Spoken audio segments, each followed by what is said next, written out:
Hey everybody, what a game by Montreal tonight. Anybody hoping for Lafreniere? Maybe you should rethink that. It looks like Montreal is going to beat Pittsburgh. I kind of my predictions. I did call Montreal in 5, and it's really looking like that's what's going to happen. So what a game tonight! The boys were fantastic. Everybody stepped up almost to a man and just took on Pittsburgh, and they dominated them 5-on-5. Definitely not on the power play. Pittsburgh power play was better. Their penalty killing held Montreal off the scoreboard again, 3 games in a row. But that didn't stop Montreal from winning this game. And, well, I'm going to get into it and tell you all about it. First off, I want to say anybody that entered the Guess the Score contest, all these entries, nobody won again tonight. That's a hard contest to win. 3 people were in the race. Had Weber for the first goal. I'm not giving it away. It's on the board. And better luck next time, but it's a fun contest, and keep entering. Okay, so I wrote something before I do the video. I want to say, so we may be losing out on a chance for Lafreniere, but I got to tell you, the emergence of Nick Suzuki and Jesperi Kotkaniemi in this series has been amazing. Nick Suzuki, while only having 1 assist, not having a ton of offensive chances, but I'll tell you what, on the defensive side, Nick Suzuki was fantastic, taking on Crosby and Malkin as the #1 center because Julian juggled up his lines in the second period, and Nick Suzuki played with Tatar and Gallagher the rest of the game. And honestly, I think that's the way to go from now on. Jesperi Kotkaniemi coming on strong, had a really good game again tonight, looking more and more every game like he's that we didn't make a mistake. Montreal, and picking him 3rd overall a couple of years ago. And just a fantastic game out there, I got to tell you. Now, Carey Price's stats, if anybody's thinking, is Carey Price really stepping it up? He sure as hell is. He's made 104 saves. He's got a .937 save percentage after the 3 games and a .219 goals against average. And I don't know, if that's not stepping up, I don't know what stepping up is. Carey Price doing his best to make sure that Montreal wins this series. Anybody thinking that they would tank, well, you guessed wrong, because the players don't give a crap about Lafreniere right now at this point. Coaching staff doesn't give a crap about Lafreniere. They want to win. They're trying to win, and it looks like they're going to win. So let's get right into it. First period, now I live stream during the first period, as everybody knows, so I don't pay as much attention as I can to the first period, but here's the goals and some penalties. It was Weber at 4:57, makes it 1-0 for Montreal from Lehkonen and Byron. And I wrote here, received for goal. Oh, it was reviewed, not received. So this goal was reviewed for goalie interference. Now I did look, I saw the replay on that, and it was Lehkonen that apparently was that caused the interference. Now, if you remember during the season, I don't remember who they were playing against, but there was a goal called back because Lehkonen was right at the crease edge, trying to be pushed in. He's trying to hold back. He didn't interfere.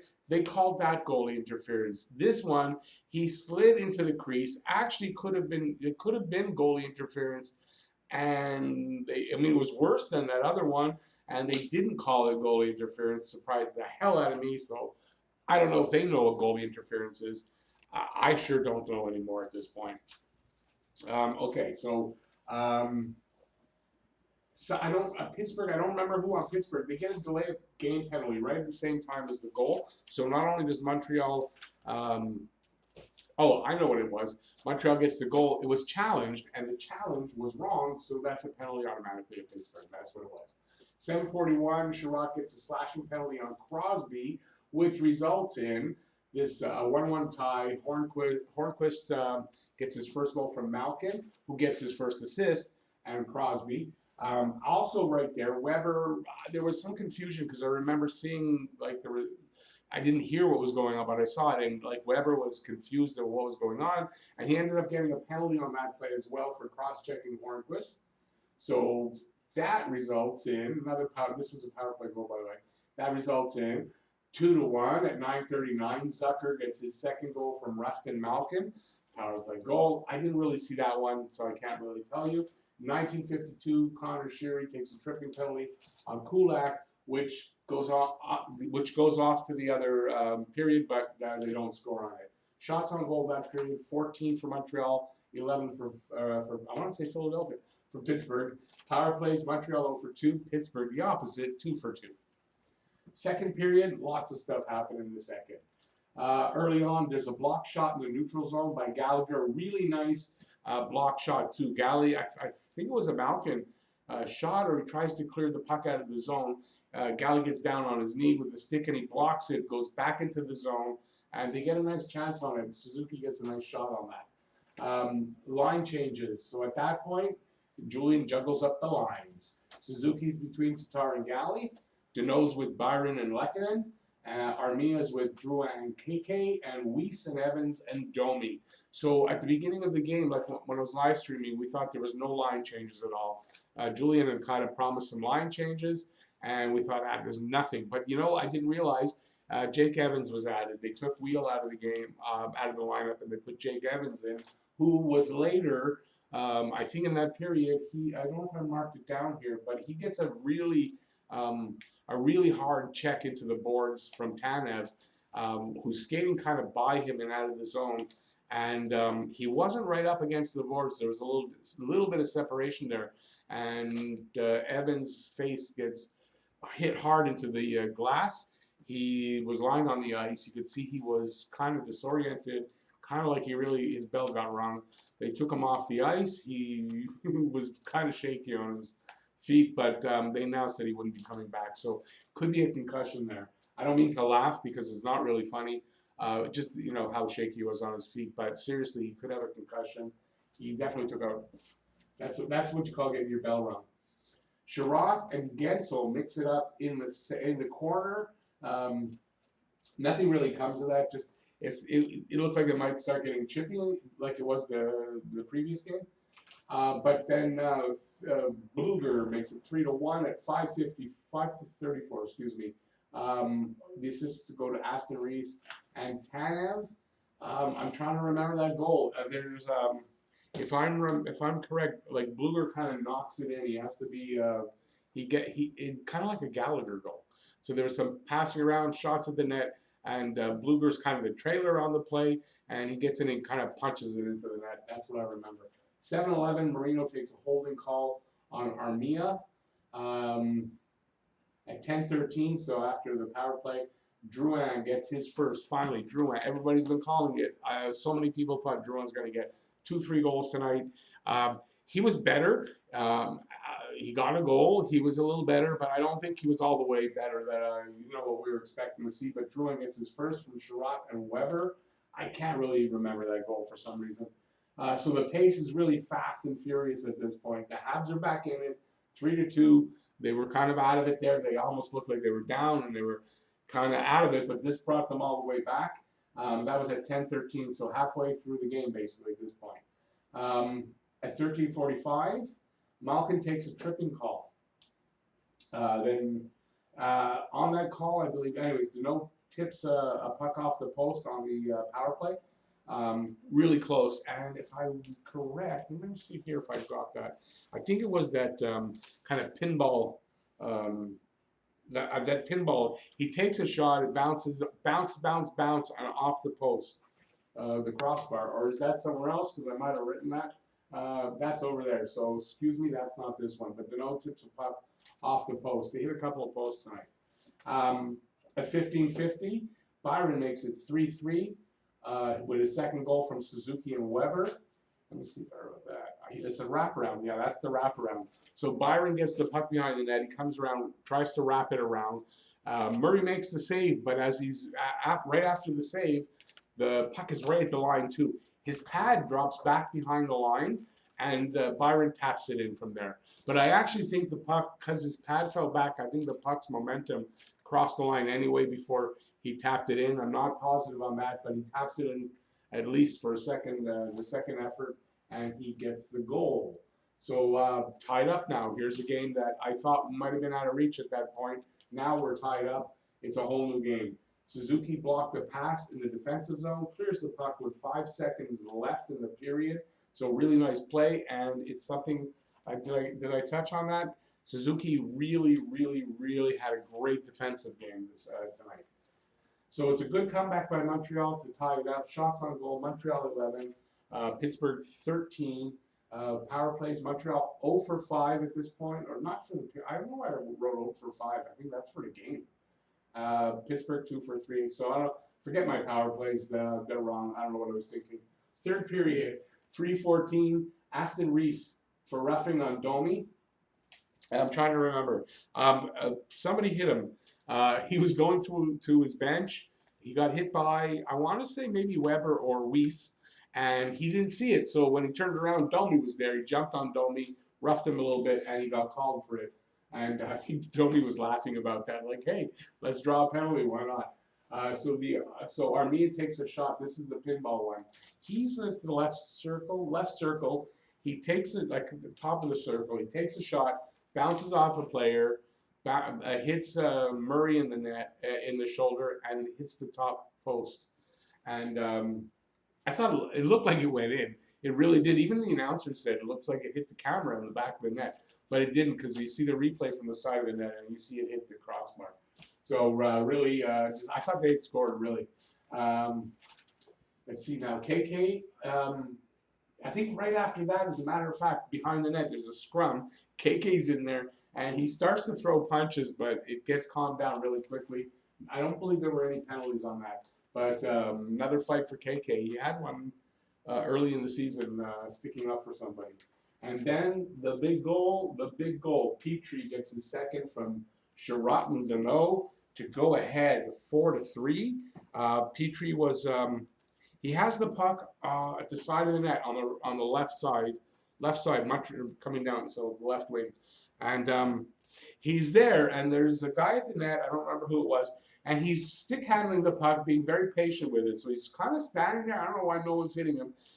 He stick handles. You can see him look at the net. He's at a really bad angle. He sees an opening, kind of like the way you think Caulfield would take this shot, or Patrick Laine, somebody like that. And he takes the shot. What happens is, I guess I have to go. It hits Murray, kind of bounces off his shoulder, hits him here, and goes in the net. So beautiful bank off the goalie for the winning goal. Awesome, beautiful shot. Go check out the replay if you haven't seen it. And that wins the game. But it's not over yet, because that was at 5:33 into the third period, so there's still a lot of hockey left to play. Galley and Suzuki combine on some really cool chances. They're looking really good together. I have a feeling that's a combo that might stay together. We'll see how Julian handles it for next game. But if you go with the thought that if it's not broken, don't fix it, well, they won. And I'll tell you the truth, if he doesn't shake up his lines, I don't know that they do. So maybe we see Suzuki in between Tatar and Galley starting next game, and maybe from now on, because I think he's won the job. I said he's going to win the job. Galley, I said here also in a couple of plays there, Galley, such drive and determination, especially for a guy that they weren't sure he was going to be in the lineup tonight because of, I don't remember what happened, and I just don't remember, but he was questionable. He was in, and he was good tonight. Weber stick on Malkin backhand. Weber gets a stick on a Malkin backhand and makes it go over the net or wide. But it looked like a really good chance for Malkin, but Weber stick on it there saved the day. 16:28, Byron takes a hooking penalty on Rust. And I figured, okay, that's it. This is where Pittsburgh's going to turn around, score here, and get the winning goal. But they don't. Montreal kills it off. But during the power play, something you don't see very often, Pittsburgh takes a timeout with like a minute and 19 seconds left in the power play. That's kind of odd. Shows maybe their confidence level, or they're not sure what they're doing, or the coach just wants to make sure that they understand what he wants them to do. I don't know what it was. You don't see that too often. Blind save by Price with traffic in front. That was a beautiful save. I thought this one was going to go in. A lot of traffic in front of Price. Price didn't see it at all, but thank God the shot went high, and he got it. Like, he's always square to the shooter, so you don't ever have to really worry about that. And he took it in the chest and held on to it. Beautiful save by Price, and with not much time left. And it was during this power play. I think like with 40 seconds left, I had written it down here, 40 seconds left, I wrote over it. They pull Murray. There is there's some kind of a call Referee had his hand up, which means they're ready to come out again. They pulled Murray. They don't have the last change. Murray had to go back in the net. He doesn't come out till 15 seconds left in the penalty. So that means that 6-on-4 for 15 seconds. Montreal kills off the penalty. They go back to 5-on-4 or 6-on-5. And they don't do anything for the last 2 minutes. They try, and Montreal holds them off, and they win the game. Beautiful game. Awesome performance by Montreal. Shots on goal, 31-33. I should say the other way around. 33 for Pittsburgh, 31 for Montreal. Face-offs. Montreal first time in 3 games. They win on the face-offs, 52% to 48%. It's not that much difference. Power play, Montreal 0 for 5. Pittsburgh 2 for 3. See what I'm saying? I don't know where I put that in here. That was the total for the game. No, that's not his. It means hits. 3rd game in a row again. Montreal out-hits Pittsburgh 39-23. I think that's a good part. The physical part of the game is a good part, or a big part of their win. My 3 stars for tonight. It's a long video. I'm trying to get through it. Sorry, guys. 3rd star, Paul Byron, a goal and an assist, I do believe. Yes. 2nd star, Jeff Petrie. He had a goal, the game winner. And 1st star is, for me, Shea Weber. A goal, 2 assists. Shea Weber was fantastic tonight. Just there, lots of minutes, always in the right place. I didn't see too many mistakes from Weber tonight. And the offense was there. For me, honorable mention goes to Nick Suzuki. He had an assist, but his great defensive plays all night, handling Malkin, when he was lined up against Crosby, filling in, taking the #1 center status. This game, I just think it was great. Gets the honorable mention, and that's it. There's a lot to get to. It was a great game. It looks like my prediction for the Canadiens in 5 could be it. They might win it on Friday. Next game, this is really important, actually. I might have a couple of other things, but the next game, really important. I don't know if everybody knows this. It's not 8 o'clock on Friday. It's been moved to 4 p.m. in the afternoon. For me, it's great. I'll be on the air at 3:35 doing my pregame show, and first period, and we'll see how far we're going with that. And maybe this is the game that wins it, and we're out of the Lafreniere race. So we'll see what happens with that. Anyway, so thanks for watching this video. Give it a thumbs up if you like it. While you're down there, leave a comment about anything I have up here that I've said about the game, what you thought of the game, anything I missed that I didn't say here for the game. Leave that in the comment section. Really appreciate that. And while you're there also, if you haven't already, subscribe and ring that notifications bell. That's going to get you your daily fix of Bleu Blanc Rouge right here at Talkin' Habs. Thanks everybody for watching. Really appreciate it. And I will see you next time. Next video, next live stream right here at Talkin' Habs. Peace out.